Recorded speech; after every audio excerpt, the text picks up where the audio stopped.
The morning sun had barely cleared the horizon when Ibrahim Traoré's convoy prepared to depart from Ouagadougou. At 37, the captain president had learned to start early when traveling through Burkina Faso's volatile northern regions. The cooler morning hours offered slight relief from the Sahel's punishing heat, and insurgents, being human, sometimes grew complacent in the pre-dawn hours when exhaustion dulled vigilance. Colonel Ouagadougou, his chief of security, reviewed the route one final time on a digital tablet. "Sir, we're taking Route Nationale 3 to Kaya, then branching northeast toward the military installations at Barcelogo. Total distance approximately 140 kilometers.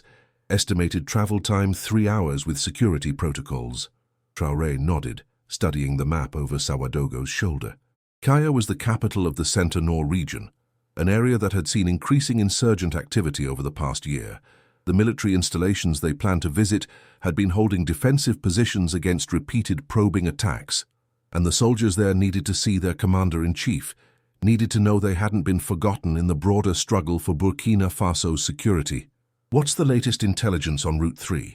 Traoré asked. "Last convoy passed through yesterday without incident. Drone reconnaissance this morning showed no unusual activity. Local military posts report normal traffic patterns." Ouagadougou paused. "But sir, you know how quickly that can change. We'll maintain maximum alert throughout." It was the perpetual reality of leadership in conflict. Every road could hide an improvised explosive device. Every curve could conceal an ambush. Every journey could be the last. But hiding in the presidential compound served no purpose. Leadership required presence, visibility, the willingness to share the risks that ordinary soldiers faced daily. The convoy consisted of 8 vehicles this time. 2 armored personnel carriers led the formation, bristling with mounted weapons and electronic countermeasures. Traoré's vehicle occupied the 4th position, surrounded by layers of protection, medical support, communications equipment, rapid response teams, everything necessary for a high-risk transit through contested territory. As they departed the capital, Ouagadougou gradually gave way to the open landscape of the mossy plateau. Red earth stretched toward distant horizons, punctuated by scattered acacia trees and small villages where morning smoke rose from cooking fires. This was the Burkina Faso that existed beneath the headlines about coups and counterinsurgency, the daily life of farmers and herders and traders who continued their ancient patterns despite the violence that periodically erupted around them. Major Diallo, Traoré's military aide, sat across from him reviewing briefing documents. "Sir, the Barcelogo garrison commander reports morale is holding despite recent attacks. They've successfully repelled 3 probing operations in the past month, but they're concerned about supply lines. The roads are becoming increasingly dangerous for logistics convoys." "That's why we're going," Traoré replied. "They need to know we understand their situation, that we're working on solutions." He gestured toward the window, where a group of women walked along the roadside carrying bundles on their heads. "And our people need to see that government functions, that we don't hide when things get difficult." The convoy maintained a steady pace, neither too fast nor too slow. Speed created its own dangers, reduced reaction time, made it harder to spot threats. But moving too slowly invited attack, gave insurgents time to organize, to position themselves, to prepare ambushes. The balance was calculated through bitter experience, written in the blood of previous convoys that had miscalculated. They passed through several small towns, places where life continued its rhythm despite the surrounding instability. Markets operated, children played, farmers worked their fields. The resilience of ordinary Burkinabe people never ceased to amaze Traoré. They had endured colonial oppression, military dictatorships, grinding poverty, and now an insurgency that sought to destroy the fragile stability they had built. Yet they persisted, adapted, survived. "Sir, we're approaching the checkpoint at Lauda," Ouagadougou reported. 15 minutes ahead of schedule. Lauda was a small military outpost that monitored this section of Route 3. Standard protocol required all convoys to check in, to receive latest intelligence updates, to coordinate with local forces about any developments that might affect transit security.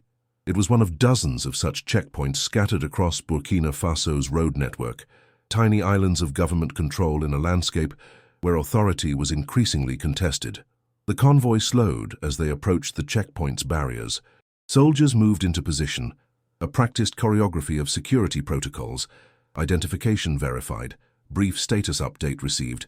Clearance granted to continue. The whole process took less than 5 minutes, but those 5 minutes could mean the difference between driving into a known threat or proceeding with reasonable confidence.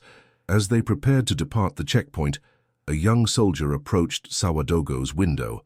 Brief conversation, hand gestures toward the north, serious expressions. Sawadogo's face tightened as he listened. Then he turned to Traoré. "Sir, the checkpoint commander reports increased motorcycle traffic in the pre-dawn hours.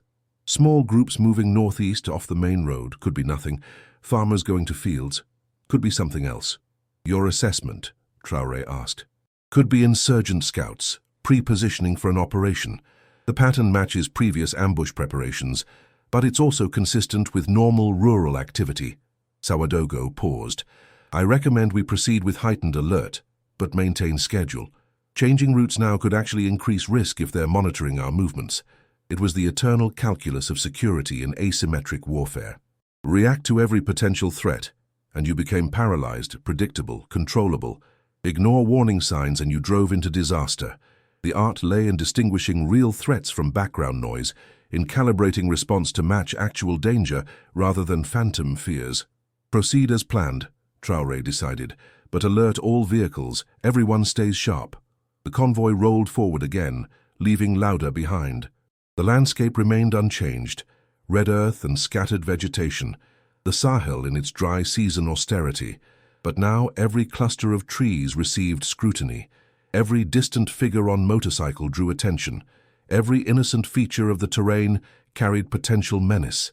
This was life in Burkina Faso's conflict zones, where beauty and danger coexisted, where the same land that grew millet and sorghum could conceal death, where ordinary people trying to farm and herd and trade existed alongside insurgents trying to destroy the social order that made such ordinary life possible. Traoré found his thoughts drifting to Thomas Sankara, the revolutionary leader whose legacy he often invoked.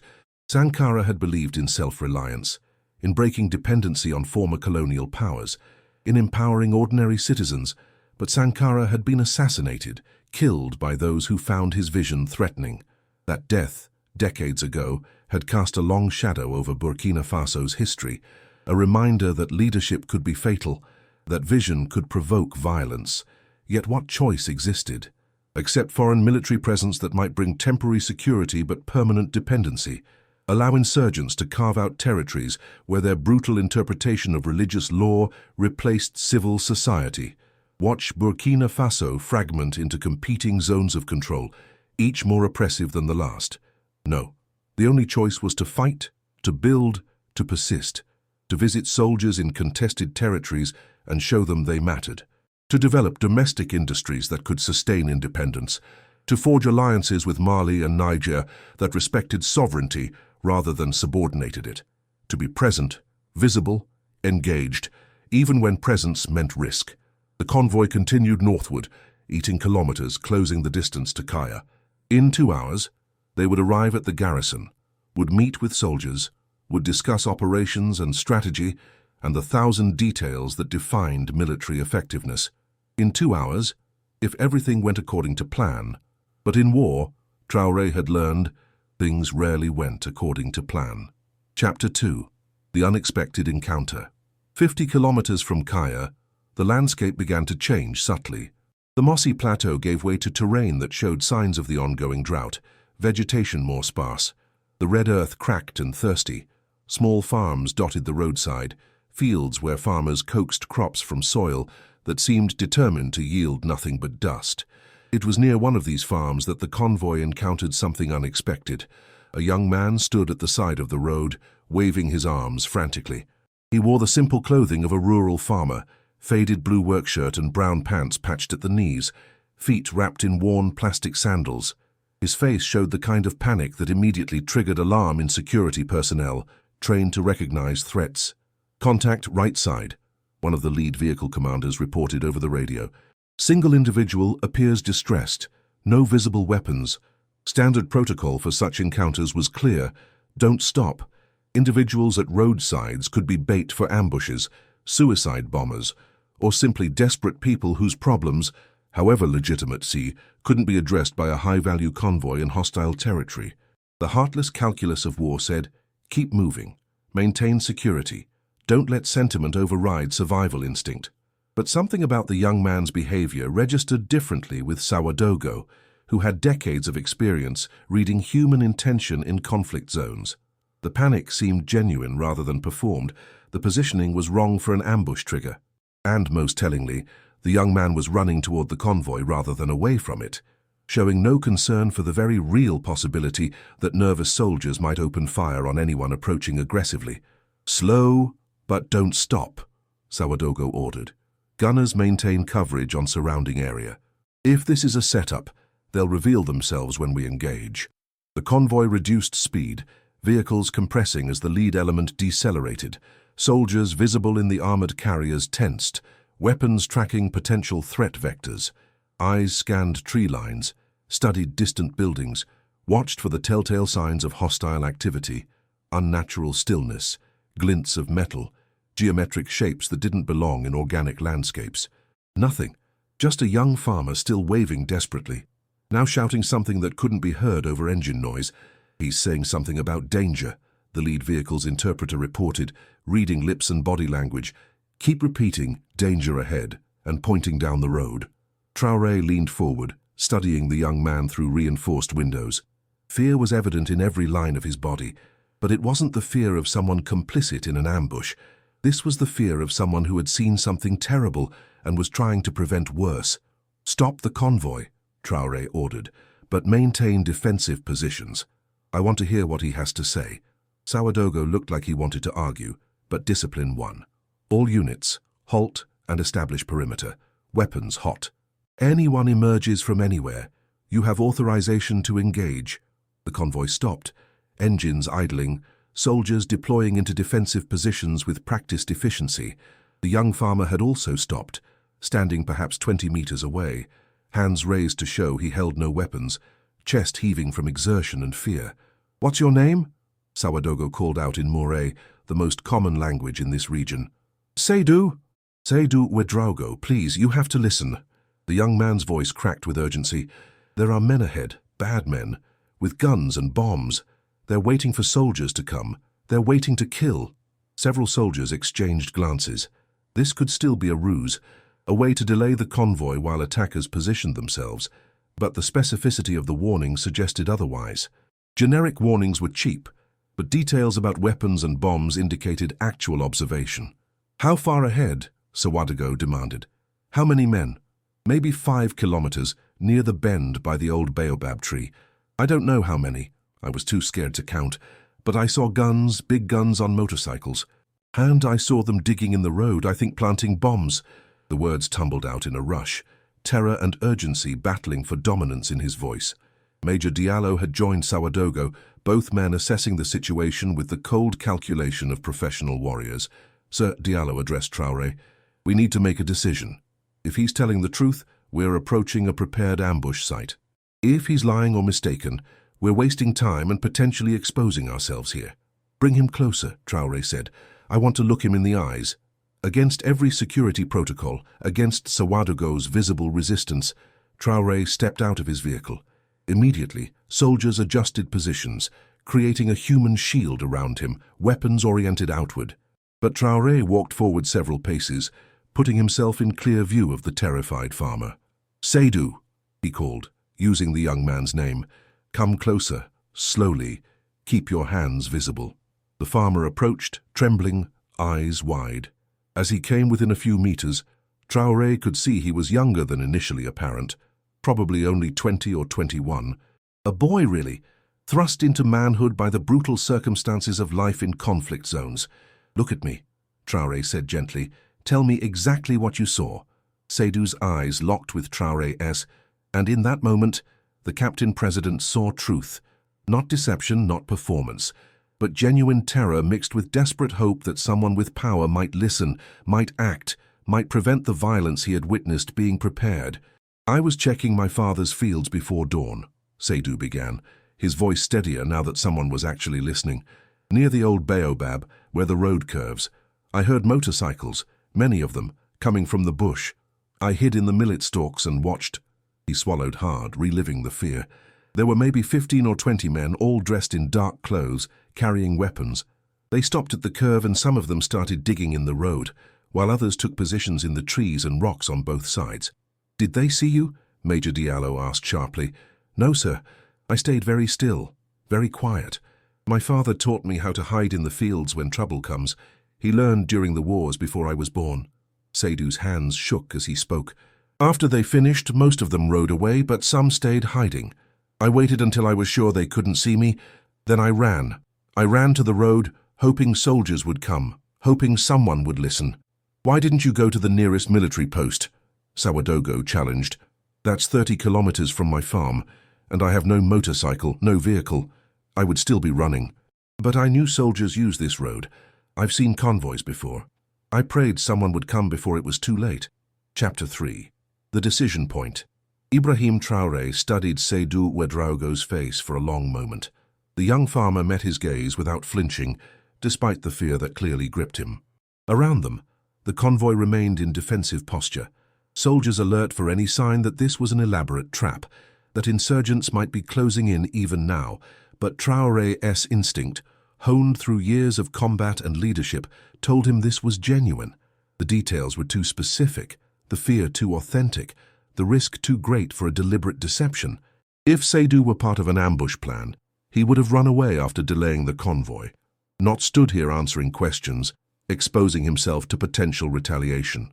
"Major Diallo," Traoré said, decision crystallizing. "Get the drone up. I want eyes on that bend near the old baobab." "Seydou, can you describe the exact location?" The young farmer nodded eagerly. "Yes, sir. You know where the road curves left around the big baobab. Everyone knows that tree. It's been there forever. The digging was right in the middle of the curve, where vehicles have to slow down. The men hiding were in the rocks on the north side and in the tree line on the south." "That's the perfect ambush site," Sawadogo muttered. "Our good fields of fire, limited escape routes, forces any convoy to slow down." He pulled up a digital map on his tablet, studying the topography. "If they've prepared it properly, anyone hitting that location is going to take heavy casualties." Within minutes, the military drone was airborne, a small surveillance unit that the convoy carried for exactly this type of situation. The operator, Sergeant Bamba, worked his controls with practiced efficiency, guiding the drone toward the coordinates Seydou had described. Everyone waited in tense silence. If the farmer was right, they would see evidence of insurgent activity. If he was wrong, or if the insurgents had already departed, they would see an empty road and would have to decide whether to proceed with caution or divert entirely. "Sir," Sergeant Bamba said, voice tight with focus, "I have visual on the baobab and the curve, scanning now." The drone's camera feed displayed on Sawadogo's tablet, showing an aerial view of the landscape. The ancient baobab tree was unmistakable, its massive trunk and spreading branches visible from hundreds of meters up. The road curved around it, just as Seydou had described. "I'm seeing disturbed earth in the road surface," Bamba reported. "Fresh digging, recently concealed. And sir, I'm picking up heat signatures in multiple locations around the curve, human-sized, stationary, in positions consistent with an ambush setup." Sawadogo's expression went from skeptical to coldly furious. "He's telling the truth. It's a full ambush position, probably waiting for the first vehicle to hit the IED trigger point before opening fire." Traoré turned to Seydou, who was watching this exchange with wide eyes, clearly not understanding all the military terminology, but understanding that he had been believed. "Seydou, you may have just saved many lives today. How many people live on your farm?" "Just my family, sir. My father, mother, 2 younger sisters, and my grandmother." "Where are they now?" "At the farm, I told them to stay inside, to keep quiet. I was afraid the bad men might come looking if they knew someone had seen them." It was a legitimate fear. Insurgents had shown ruthless willingness to punish civilians they perceived as collaborating with government forces. Entire villages had been massacred for less than what Seydou had just done. "Sawadogo, I want a team sent to Seydou's farm immediately. Extract his family. Bring them to safety. If the insurgents realize someone warned us, they'll go looking for witnesses." Traoré looked at the young farmer. "You and your family will be protected." "You have my word." Tears suddenly welled in Seydou's eyes, the emotional dam breaking now that the immediate crisis was acknowledged. "Thank you, sir. Thank you. I was so scared they wouldn't believe me, that I would watch soldiers die and know I could have prevented it. You did prevent it, Traoré said firmly. Your courage made the difference. He turned to his command team. Now we need to decide how to respond. We have insurgents in position, waiting for us. What are our options? Major Diallo spoke first. We can divert, take an alternate route, avoid the ambush entirely, reach Kaya via the western approach. It adds time, but removes the immediate threat. That gives them a win, Sawadogo countered. They prepare an ambush. It forces us to change plans. They successfully disrupt our operations. And they're free to reposition for another attempt. I say we call in air support if available, or artillery from Kaya garrison, hit them while they're in position. Collateral damage risk, Traoré asked. Minimal. It's relatively isolated terrain. Seydou's farm is the closest dwelling, and we're evacuating them. But sir, we need to act fast. The longer we sit here, the more likely they realize something's wrong. Traoré considered the options, weighing immediate safety against strategic implications. This was more than just avoiding danger. It was about sending messages, about demonstrating capability, about the chess match of asymmetric warfare where every move communicated intent and capacity. Contact Kaya garrison, he ordered. I want a rapid response team mobilized to come at that ambush site from behind, cut off their escape route to the north, coordinate with our drone surveillance to track any dispersal attempts, and yes, prepare artillery support, but hold fire until the response team is in position. I want to capture these insurgents, not just kill them. They have intelligence value. It was an ambitious plan requiring precise coordination and timing, but if successful, it would achieve multiple objectives: eliminate an immediate threat, capture insurgents for interrogation, demonstrate that civilian cooperation led to effective government response, and send a message that ambush attempts could backfire catastrophically. Sir, that's risky, Sawadogo warned. Coordination takes time and we're exposed here. Then we move back to Lauda checkpoint, establish command there. But we do this right. Seydou took a tremendous risk to warn us. We honor that by turning his warning into a significant operational success. Orders flowed rapidly. The convoy began repositioning, moving back to the security of the Lauda checkpoint, where they could coordinate operations without remaining vulnerable on open road. A team was dispatched to Seydou's farm to evacuate his family. Communications opened with Kaya garrison, where a rapid response force was already mobilizing. Seydou rode in Traoré's vehicle, still somewhat dazed by the speed of events. The terrified farmer who had flagged down the convoy was now a key intelligence source, his observations being used to plan a counter-ambush operation. You said you've seen convoys before, Traoré said as they drove. Do you see military vehicles often on this road? Yes, sir. Maybe once or twice a week, sometimes more. We hear them coming and we know to stay inside until they pass. Sometimes there's shooting after they go by, and then we hide in the cellar my father dug. The shooting, is it always after convoys pass? Seydou nodded. Yes, sir, like they're fighting the soldiers.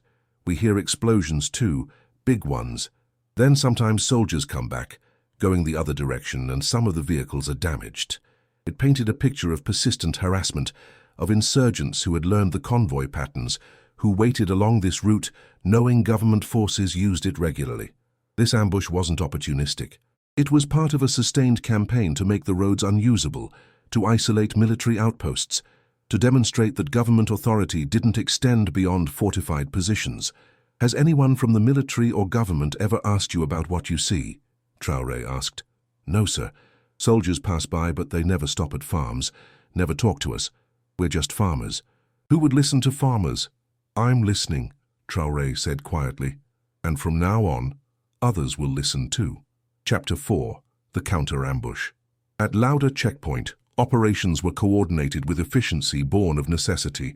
The garrison at Kaya had mobilized a 40-man rapid response force, equipped with light armored vehicles and infantry support.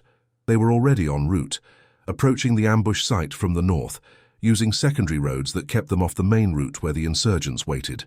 Major Diallo managed the tactical coordination, speaking rapidly into a secure radio while monitoring multiple information feeds. Response team reports they're 15 minutes from flanking position. Drone surveillance shows the insurgents remain in place, no indication they've detected our movements. They're disciplined, Sawadogo observed. studying the drone feed on his tablet. Maintaining position, not moving around unnecessarily. These aren't amateur fighters. They've been trained. It was a reality of the Sahel insurgency.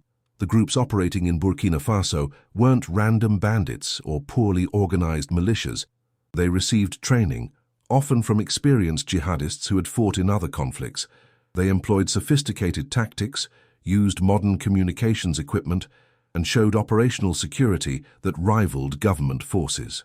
Seydou sat in a corner of the checkpoint's operations room, quietly watching the activity swirling around him. His family had been successfully evacuated from their farm, were now safe in the checkpoint's civilian quarters. His younger sisters had cried with relief when they saw him, and his father had gripped his shoulder without words, emotion too large for speech. Traoré had spoken briefly with Seydou's father, a weathered man named Bourema, who carried the accumulated dignity of a lifetime farming the harsh Sahel soil. "Your son is very brave," Traoré had told him. "He risked his life to warn us." "He is foolish like his mother," Bourema had replied, but the pride in his voice belied the words. She also cannot stay silent when silence is safer. Now, as the counter-ambush operation moved toward execution, that foolishness, that refusal to stay silent, was about to yield results. The rapid response team had reached their flanking position, hidden in terrain features north of the ambush site. Artillery support from Kaya had coordinates locked, ready to fire if needed. The drone continued its surveillance, tracking the insurgents who remained unaware they had become the prey instead of the hunters. "Response team is in position," Major Diallo reported. "All units ready for your command, sir." Traoré looked at the tactical display, seeing the pieces arranged.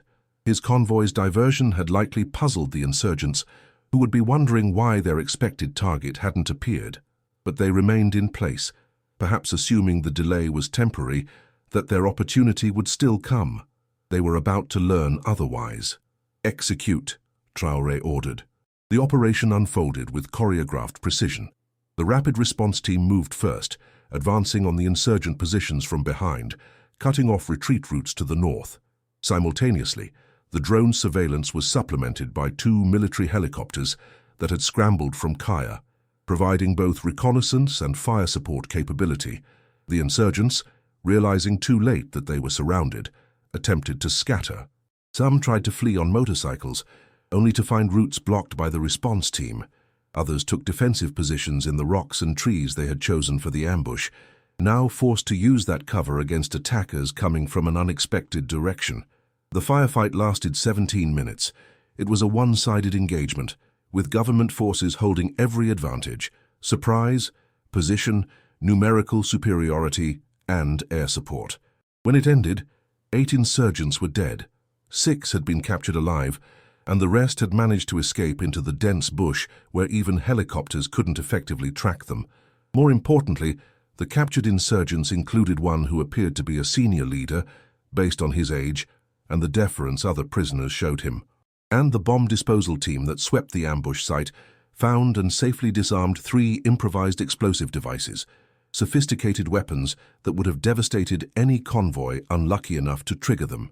"Sir, the response team commander reports the site is secured," Major Diallo announced. "Casualties on our side, 2 wounded, neither serious. They're requesting instructions regarding the prisoners. Bring them to Lauda for initial questioning, then transport to Ouagadougou for full interrogation," Traoré ordered. "I want to know who planned this operation, who supplied the weapons, what other attacks they have planned, and I want the captured IEDs analyzed. That level of sophistication suggests foreign training or supply." As reports continued flowing in, detailing the operation's success, Traoré found himself standing with Seydou near the checkpoint's perimeter. The young farmer was looking toward the north, toward where his farm lay, where this morning he had hidden in millet stalks and witnessed men preparing death. "What you're feeling now," Traoré said quietly. "It's normal. The fear, the aftermath, the realization of what could have happened. It's how soldiers feel after combat." "I'm not a soldier, sir," Seydou replied. "No, you're something rarer. You're a citizen who acted when action was needed, who chose courage over safety. That's the foundation any nation needs. Without people like you, all the soldiers and weapons in the world accomplish nothing." Seydou turned to look at him, this young farmer meeting the gaze of the nation's leader. What happens now? To my family? To our farm? If those men have friends, if they find out it was me who warned you, you and your family will be protected, Traoré assured him. But more than that, you've started something important. You've shown that civilians can make a difference, that ordinary people observing and reporting can defeat even sophisticated insurgent operations. That's a lesson I intend to build on. The convoy eventually continued to Kaya, hours behind schedule but carrying a different kind of cargo now. 6 captured insurgents, evidence of a sophisticated ambush operation, and most importantly, a story about a young farmer whose courage had exposed a planned attack and saved lives. At the Kaya garrison, soldiers who had participated in the counter-ambush operation gathered for a debriefing. Many of them were young, some barely older than Seydou, volunteers who had joined the military to defend their country against the insurgency. They listened intently as Major Diallo described how the operation had unfolded, how a single civilian's warning had provided the intelligence necessary for a significant tactical victory. This is what we're fighting for, Traoré told them. Not just territory or resources or abstract principles. We're fighting so that young farmers like Seydou can work their fields without fear, can speak truth without being murdered for it, can believe that their government actually protects them. Today, we proved that's possible. Today, we showed that when civilians trust us with intelligence, we use it effectively. That's how we win this war, not just with bullets and bombs, but by building that trust, by demonstrating that cooperation leads to protection. The soldiers responded with genuine enthusiasm, not the forced displays of loyalty that authoritarian leaders demanded, but the real energy that came from believing their mission had purpose and their leadership was genuine. That evening, as Traoré prepared to return to Ouagadougou, Seydou and his family were loaded onto a military helicopter. They would be relocated to a safe area, at least temporarily, while the security situation around their farm was assessed. It wasn't ideal, forced displacement from land they had worked for generations, but it was better than the alternative, which was remaining as targets for insurgent reprisal. "I'll make sure you can return to your farm when it's safe," Traoré promised Seydou before they parted. "And I'll make sure you have security, real security, not just promises. You've earned that." "Sir," Seydou said hesitantly, "there are others like me, farmers, herders, people who see things but never tell anyone because they're afraid. If there was a way to report safely, without everyone knowing who said what, maybe more people would speak up." It was a profound insight, delivered with the simple clarity of someone who understood his community. Traoré realized this young farmer was pointing toward a solution that sophisticated analysts had missed, that the key to defeating the insurgency might lie not in more weapons or more troops, but in creating systems where ordinary citizens could safely share what they observed. "Seydou," Traoré said, "you just gave me an idea that might change how we fight this war. Thank you." As the helicopter lifted off, carrying the Ouédraogo family towards safety, Traoré watched it disappear into the evening sky. A young farmer had stopped his convoy this morning, had delivered a warning that exposed a planned ambush, but he had also exposed something else, a path forward, a strategy that leveraged the eyes and courage of ordinary citizens in the fight against those who sought to destroy civil society. It was a lesson worth learning, and Ibrahim Traoré intended to learn it well. Chapter 5. Interrogations and Implications. The prisoners arrived at Ouagadougou's secure military facility late that evening. 6 men, ranging in age from early 20s to mid-40s, all with the hardened look of experienced fighters. The eldest among them, the one identified as a potential leader, carried himself with defiant dignity despite his circumstances. Major Ouédraogo, Burkina Faso's chief military intelligence officer, took personal charge of the interrogations. These weren't random foot soldiers. The sophistication of their planned ambush, the quality of their weapons and explosives, their operational discipline, all of it suggested they were valuable sources of intelligence about the broader insurgency network. Traoré observed the initial interrogation through one-way glass, Ouédraogo beside him.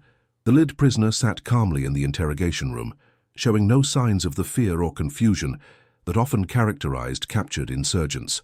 When Major Ouédraogo entered and began with standard questions, name and origin and group affiliation, the man remained silent, simply staring ahead with an expression of contempt. He's been trained in counter-interrogation, Sawadogo observed. Probably has a cover story prepared if he decides to talk. Misdirection and false information. Getting truth from him will take time. Do we have identification? Traoré asked. Fingerprints match a man named Issoufou Kaboré, originally from Dori in the Sahel region. He has a record, was arrested 3 years ago on suspicion of supporting insurgent groups, but released due to insufficient evidence. Disappeared after his release, presumed to have joined one of the armed groups operating near the Mali border. Traoré studied the man through the glass. Issoufou sat with the still confidence of someone who believed he was on the right side of history, that his cause was just, that capture was merely a temporary setback in a longer struggle. It was the kind of certainty that made such men dangerous, that transformed grievances into violence, and convinced them that targeting civilians and soldiers alike served divine purpose. What about the others? Traoré asked. Younger, less experienced. We might get more from them. Fear, confusion, the reality of capture versus the romance of insurgency. One of them is already showing signs of wanting to talk, keeps asking about his family, whether they'll be told he's dead. If you're enjoying this story, consider subscribing to the channel so we can continue bringing you more and more content. Over the next several hours, interrogations proceeded with varying success. 2 of the younger prisoners provided information, confirming that their group was affiliated with Ansarul Islam, one of the major jihadist organizations operating in the Sahel. They described training camps across the Mali border, described how recruits were indoctrinated and armed, described a network of cells that operated semi-independently but coordinated for larger operations. The ambush was specifically targeting you, sir, Major Ouedraogo reported when he briefed Traoré later. They knew your convoy would be using Route 3, knew the approximate timing, had positioned themselves accordingly. One of the prisoners claims they've had you under surveillance for weeks, tracking your movements, studying your patterns. It wasn't entirely surprising. After the attempted ambush that had been foiled by the cow incident months ago, Traoré had known he was a high-value target, but the confirmation that organized surveillance was ongoing, that resources were being devoted specifically to killing him, brought the threat into sharp focus. How did they get the intelligence? Traoré asked. So we randomize routes, we vary timing, we maintain operational security on my movements. The prisoner claims they have informants, people who watch the presidential compound, who track helicopter movements, who monitor military communications. He wouldn't or couldn't identify specific sources, but sir, we have to assume there are leaks somewhere in the chain. It was a disturbing reality of asymmetric warfare. The government needed open lines of communication, needed to coordinate across multiple agencies and military units, needed to inform people when the president was visiting. All of that created opportunities for intelligence gathering by determined adversaries with patience and resources. What about the explosives? Traoré asked. The analysis? Sophisticated, military-grade components, professionally assembled. The bomb disposal team says they're consistent with devices we've seen elsewhere in the Sahel, suggesting common training or supply sources. We're working with international partners to trace component origins, but that's a long process. Traoré nodded, processing the information. Every interrogation, every piece of evidence, added to the larger picture of the insurgency. It was like assembling a puzzle with thousands of pieces, where each fragment of intelligence revealed small sections of a much larger image. The lead prisoner, Issoufou, is he talking at all? Limited cooperation. He's admitted to being part of Ansarul Islam but claims he's just a fighter, not a planner. We don't believe that based on his behavior and the deference the others showed him. But breaking through his resistance will take more time. Use the legal framework, Traoré instructed. We're not like them. We don't torture, we don't brutalize prisoners, but we do prosecute terrorism under law. Make sure he understands he'll face trial, that cooperation could influence sentencing, that staying silent only extends his suffering without achieving anything. It was a delicate balance. Burkina Faso's counter-terrorism laws were strong, designed to deal with the insurgency's threat, but Traoré had insisted on maintaining legal processes, on trying suspects rather than simply executing them, on preserving some semblance of rule of law even in the midst of conflict. It was part of the broader message that government forces represented order and justice, while insurgents represented only chaos and death. Major Ouedraogo departed to continue his work, and Traoré was left with Ouedraogo and his own thoughts. The successful counter-ambush should have felt like a victory, and in tactical terms it was. But strategically, it revealed how vulnerable he remained, how determined the insurgency was to kill him specifically. "We need to discuss your security protocols again," Ouedraogo said, reading his thoughts. "This is the second serious attempt in 6 months that we know about. There could be others we haven't detected. Sir, you're becoming too visible a target." "That's precisely why I need to remain visible," Traoré countered. "The moment I start hiding, the moment I let fear dictate my movements, I've given them a psychological victory. Leadership in wartime requires presence.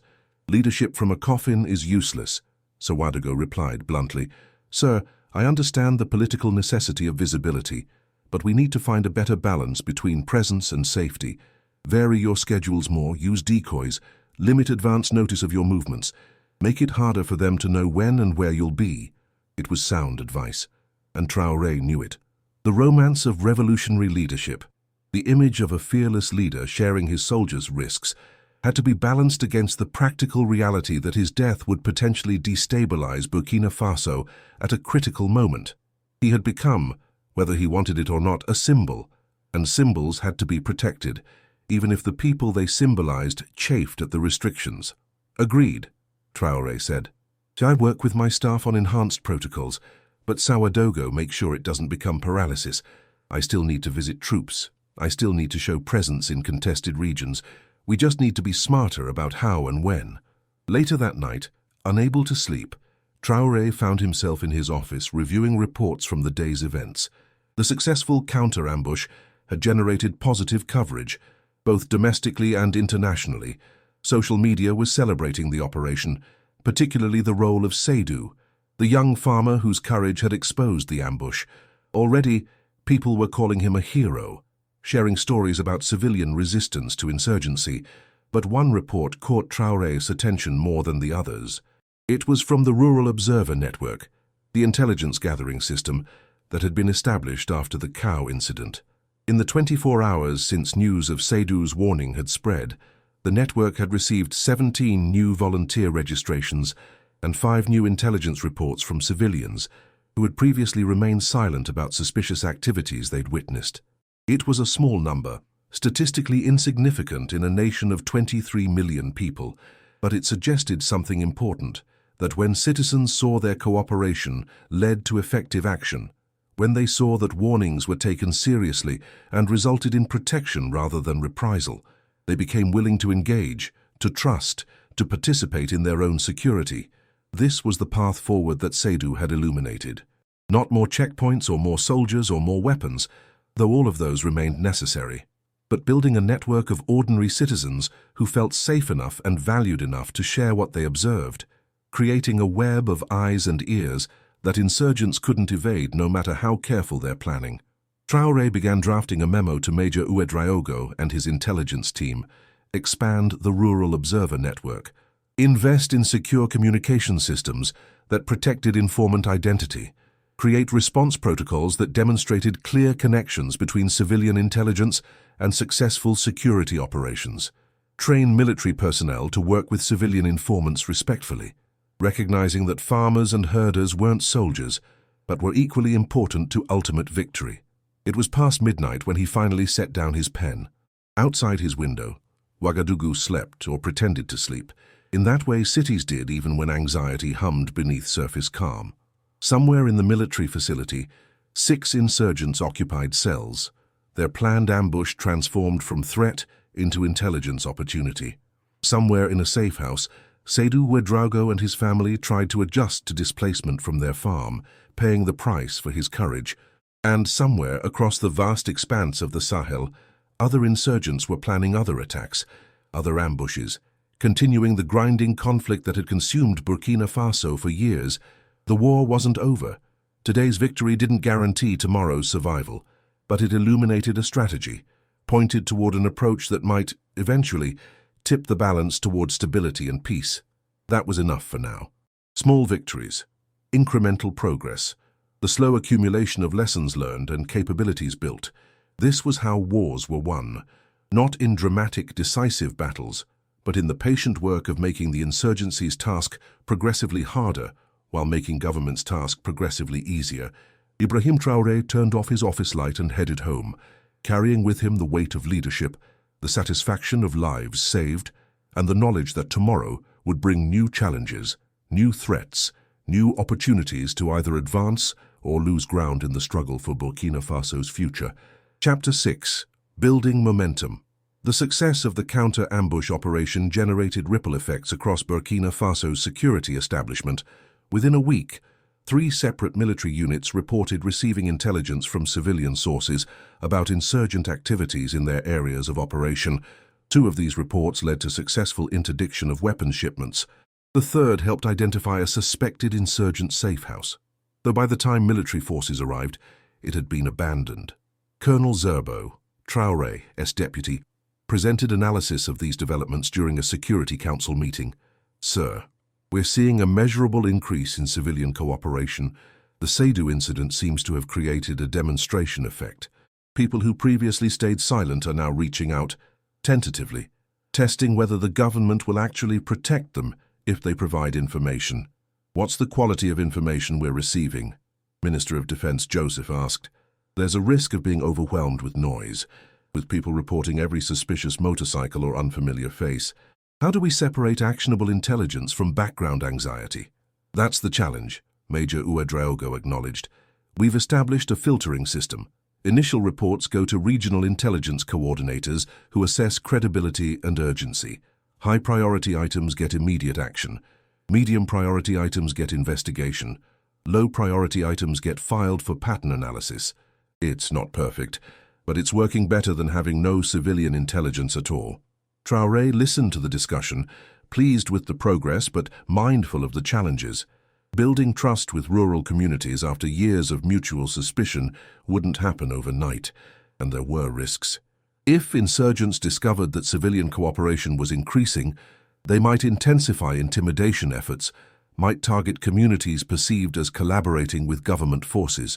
"We need to publicize successes without compromising sources," Traoré said. "People need to see that their cooperation leads to results, but we can't create situations where informants become targets. Work with a communication team on how to message this correctly."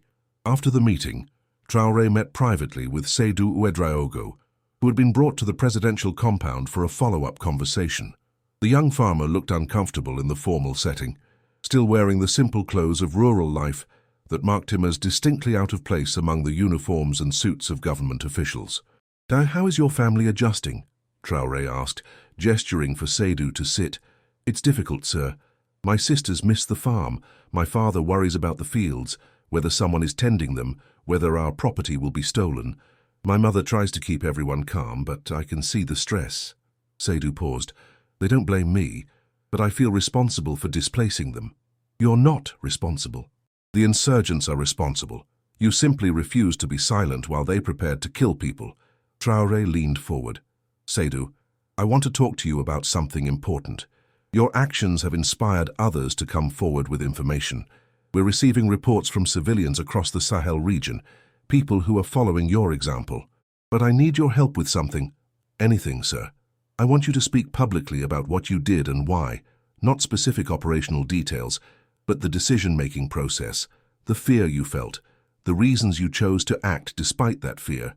I think hearing from you directly would encourage others to trust the system we're building." Seydou's eyes widened. "Sir, I'm just a farmer. I'm not educated. I don't know how to talk to cameras or journalists, and won't speaking publicly make me more of a target?" "It might," Traoré admitted. "That's why I'm asking, not ordering. This has to be your choice. But Seydou, sometimes the most powerful messages come from ordinary people, not from politicians or generals. Your story is compelling because you're exactly what you say. A farmer, not educated in military matters, but brave enough to do what needed doing. That resonates with millions of Burkinabé who feel powerless against the insurgency." Seydou was quiet for a long moment, clearly wrestling with the decision. "If I do this, if I speak publicly, can you truly protect my family? Not just for a few weeks, but for as long as necessary. Yes, I'll assign permanent security to your family, and we'll relocate you somewhere safer, at least until we've significantly degraded the insurgent networks in your home region. You'll be able to return eventually, but it might take time. And my farm, my father's land. We'll ensure it's maintained. We'll station security there to prevent theft or destruction. And when you return, we'll provide resources to help restart your farming operations. I'm making this a personal commitment. Seydou, you took a risk for your country. Your country will take care of you. After more discussion, Seydou agreed.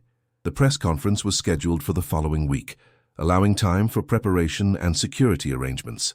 Traoré's communication team worked with Seydou on how to tell his story clearly, without revealing operational details that might help insurgents. They didn't script him, didn't try to make him sound polished. The power of his testimony would come from its authenticity. Meanwhile, interrogations of the captured insurgents continued yielding information. Issoufou, the senior prisoner, had finally begun cooperating, apparently calculating that selective cooperation might earn him better treatment without fundamentally betraying his cause. He confirmed that their cell had been specifically tasked with targeting Traoré, that the assassination had become a priority objective for Ansarul Islam's leadership. They believe killing you would destabilize the government, Major Ouedraogo reported. You've become a symbol of resistance to their expansion. Your Pan-African rhetoric, your rejection of Western military presence, your emphasis on sovereignty, it all resonates regionally. They see you as a threat not just to their operations in Burkina Faso, but to their broader strategy across the Sahel. It was simultaneously flattering and terrifying.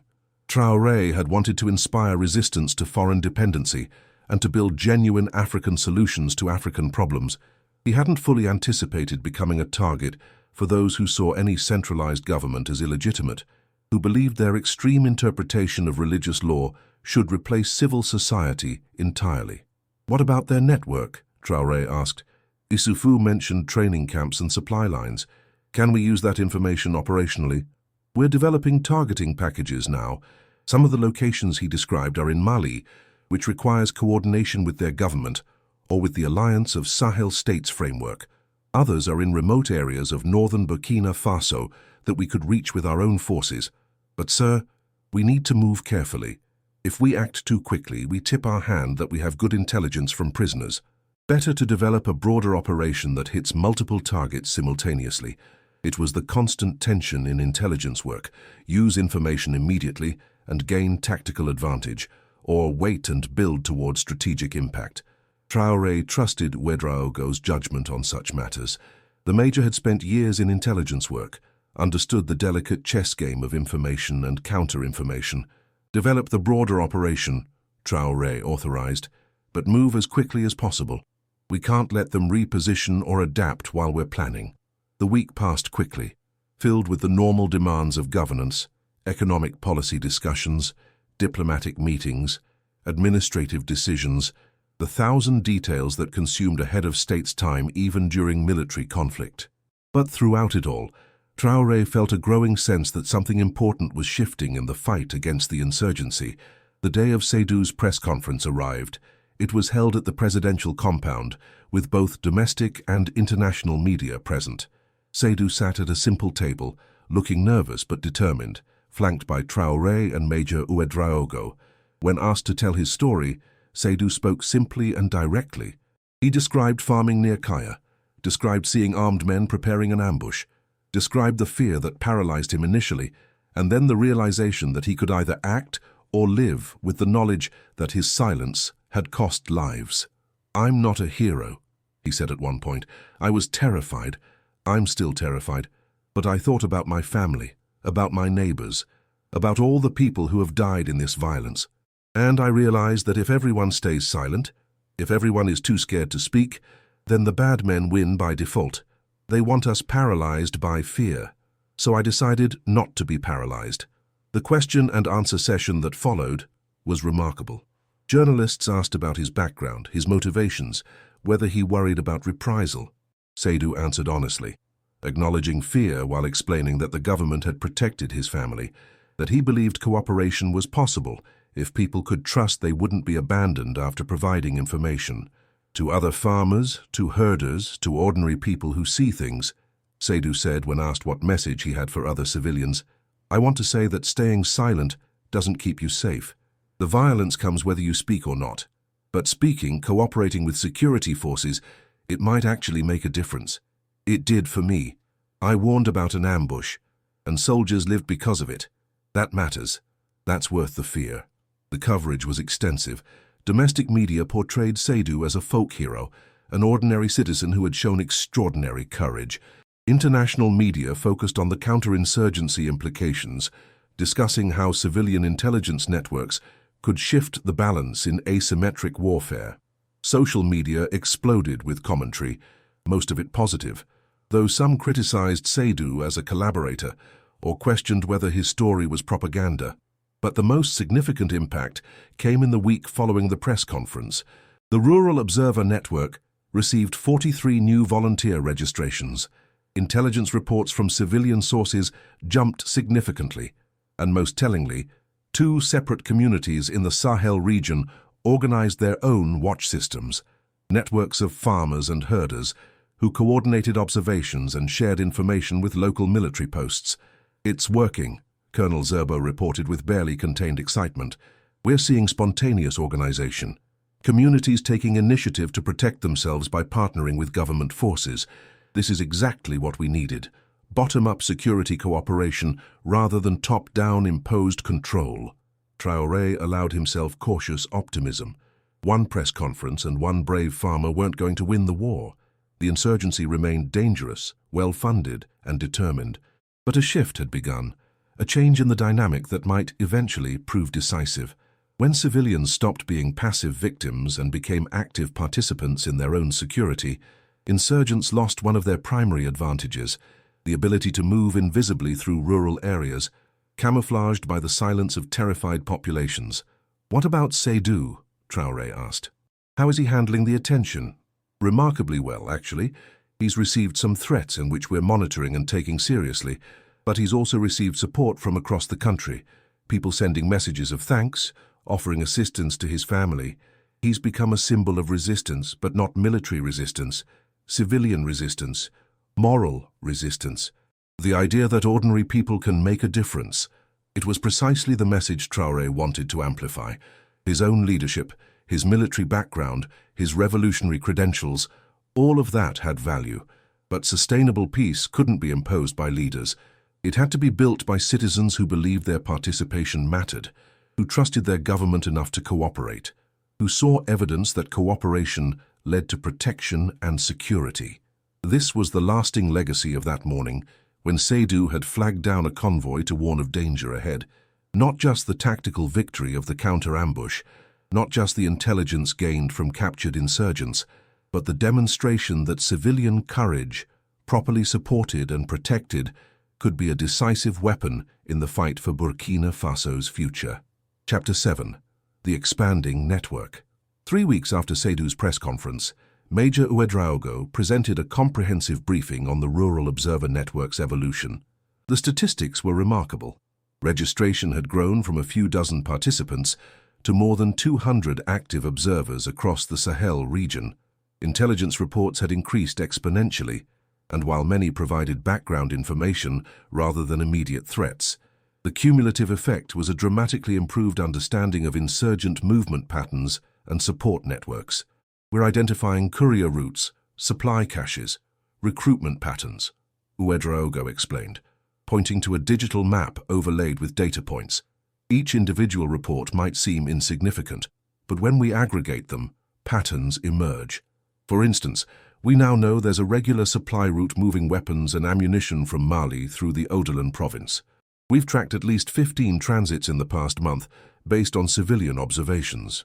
"Have we interdicted any of these supplies?" Minister of Defense Joseph asked. 2 successful operations. In both cases, we seized significant quantities of weapons and arrested several couriers. The insurgents are adapting, changing routes, but every adaptation creates friction in their logistics. They're moving more cautiously, which slows their operations and reduces their effectiveness. Traoré studied the map, seeing the Sahel region transformed from a blank space where insurgents moved freely to a landscape increasingly illuminated by civilian observation. It wasn't complete coverage. Large areas remained dark, places where fear or insurgent control prevented cooperation. But the trend was clear. As more people participated, as successes were publicized and protection was demonstrated, trust grew and participation expanded.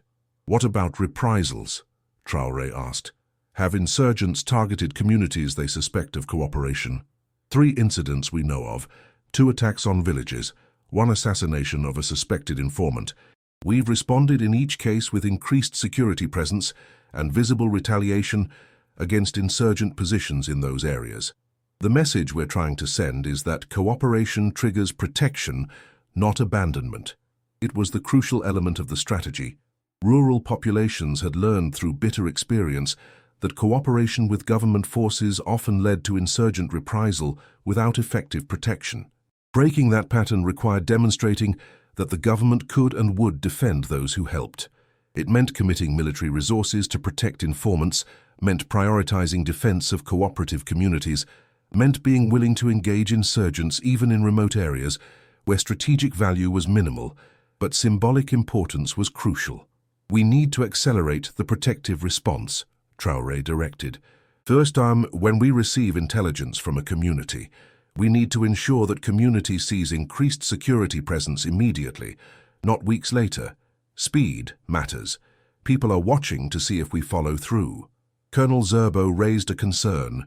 "Sir, that's resource-intensive. We're already stretched thin. Committing forces to protect every community that provides intelligence could leave gaps elsewhere. Then we prioritize and we get creative. Use mobile units, rapid response teams, aerial surveillance where ground presence isn't sustainable. But Zerbo, if we fail to protect people who help us, the network collapses. This has to be the priority." The discussion continued for another hour, working through logistics and operational details, but the fundamental strategy was clear. Build trust through demonstrated protection, expand civilian participation through visible success, use the intelligence network to degrade insurgent capabilities progressively. It was a long-term approach, requiring patience and consistent execution, but it offered a path toward eventual stability that purely military solutions couldn't achieve. After the meeting, Traoré visited Seydou and his family at the safe house where they'd been relocated. The Ouedraogo family had settled into a guarded compound in a quiet suburb of Ouagadougou, far from the Sahel farmlands they'd called home. Seydou's younger sisters attended a local school. Their father had found work with an agricultural cooperative, and his mother had connected with a community of displaced families navigating similar transitions. "How are you really doing?" Traoré asked Seydou privately, away from the rest of the family. "It's strange, sir. Everything feels temporary, like we're waiting for permission to return to our real lives. My father tries to hide it, but I know he's heartbroken being away from the land." Seydou paused. "And I feel guilty. I did what I thought was right, but my family is paying the price." "Your family is alive because of what you did," Traoré reminded him gently. "If that ambush had succeeded, if the insurgents had killed soldiers and then conducted reprisal attacks on nearby communities as they often do, your family might have been caught in that violence.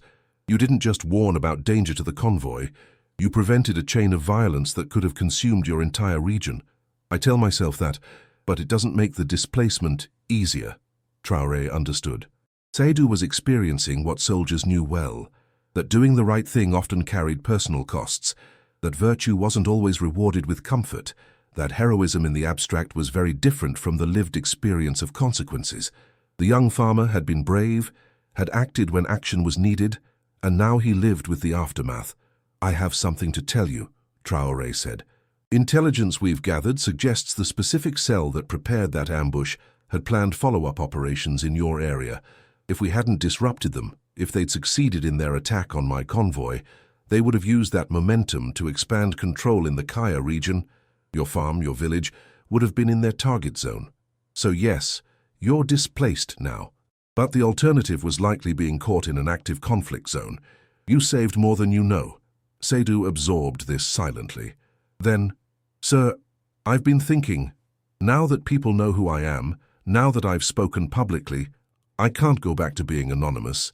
So maybe there's a way to use that. Maybe I could help recruit more observers, could talk to communities about the importance of cooperation. If people see that I'm real, that I'm still alive and my family is protected, maybe it would encourage others. It was an insightful offer. The network needed exactly this kind of advocacy, needed voices from within communities rather than from government officials. Seydou had credibility that no official spokesperson could match. He was one of them, a farmer who had faced fear and acted despite it. That could be valuable, Traoré acknowledged. But Seydou, it would mean staying in the public eye, would mean remaining a symbol. That carries risks and pressures. Are you sure you want that? I'm not sure about anything anymore, Seydou replied with a slight smile. 6 weeks ago I was worried about whether the rains would come in time for planting. Now I'm living in the capital, meeting with the president, being called a hero on social media. Nothing about this makes sense, but if my situation can be useful, if it can help other people feel safe enough to speak up, then maybe it gives purpose to the displacement. They discussed specifics, working out how Seydou might participate in outreach efforts without compromising security, video messages to communities, carefully managed public appearances in secure locations, testimonials that could be shared through military liaison networks. It wouldn't replace his farming life, wouldn't heal the wound of displacement, but it would give him agency in a situation where he had felt powerless. Over the following weeks, Seydou became an unlikely spokesman for civilian participation in counterinsurgency. His message was simple and consistent. Fear was normal, but silence didn't equal safety, and cooperation was possible if government demonstrated trustworthiness. He spoke in the language of farmers and herders, avoided political rhetoric, focused on the practical reality that rural communities had to make choices about whether to accommodate insurgents passively or resist them actively. The impact was measurable. Communities where Seydou's message was shared showed higher rates of intelligence reporting. Several village leaders requested direct meetings to discuss how to establish secure communication with security forces, and perhaps most significantly, insurgent propaganda began specifically targeting Seydou, calling him a traitor and a collaborator, which ironically validated that his message was effective enough to warrant their concern. "They're scared of him," Major Ouedraogo observed during an intelligence briefing, "not of him personally, but of what he represents. The idea that civilians might actively resist them, might choose government protection over insurgent intimidation that threatens their entire operational model. They rely on civilian passivity. Seydou's advocacy undermines that." Traoré felt pride mixed with concern. Pride that one young farmer's courage had catalyzed a broader movement.